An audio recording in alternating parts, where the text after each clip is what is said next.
Hi hello welcome to my channel. ఈరోజు నేనైతే మా ఉసిరికాయ చెట్టు అయితే పెంచాలని అనుకుంటున్నాను. అది ఎంతవరకు వస్తుందో తెలీదు. ఉసిరికాయలోంచి విత్తనాలు అయితే తీసాను. విత్తనాలు తీసినాక నాకు ఒకటే అనిపించింది, దాని కింది వైపు మనకి వేర్లలాగా ఉన్నాయని నేను అనుకుంటున్నాను. ఇప్పుడు దానిలోంచి ఏర్లు అయితే వస్తాయి అనుకుంటున్నాను. ఇది మా తులసమ్మ చెట్టు అనమాట. తులసమ్మ చెట్టు దగ్గర ప్లేస్ దండి ఉంది కదా, మొలకలు రానికినే కదా అనేసి నేనైతే అక్కడ నాడదామని అయితే ఫిక్స్ అయిపోయి మట్టి తీసేసి నాడుతున్నాను. ఇది నేను ఇప్పుడు ఎందుకు నాడుతున్నాను అంటే, ఇప్పుడు మనకి కార్తీకాలు స్టార్ట్ అయిపోయాయి కదా, ఉసిరి చెట్టు కింద దీపం పెడితే మంచిది అని అంటారు కదా. నేనైతే ఎప్పుడు పెట్టలేదు. ఇక్కడ మా ఇంటి పక్కల కూడా ఎక్కడ ఉసిరి చెట్లు అనేటివి లేవన్నమాట.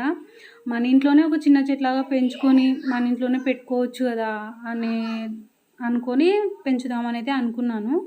చూడాలి, ఇప్పుడు మొలకలు వస్తే బాగుంటుంది. కార్తీకాల కొంచెం 5 days 6 days కల్లా వస్తే బాగుంటుందని అనుకుంటున్నాను. చూడాలి ఇంకా వస్తాయో లేదో. వస్తే మాత్రం ఇంకా సూపర్ ఉంటుంది. వచ్చినప్పుడు మాత్రం మీకు అప్డేట్ ఇస్తాను. అంతవరకు ఛానల్ మీద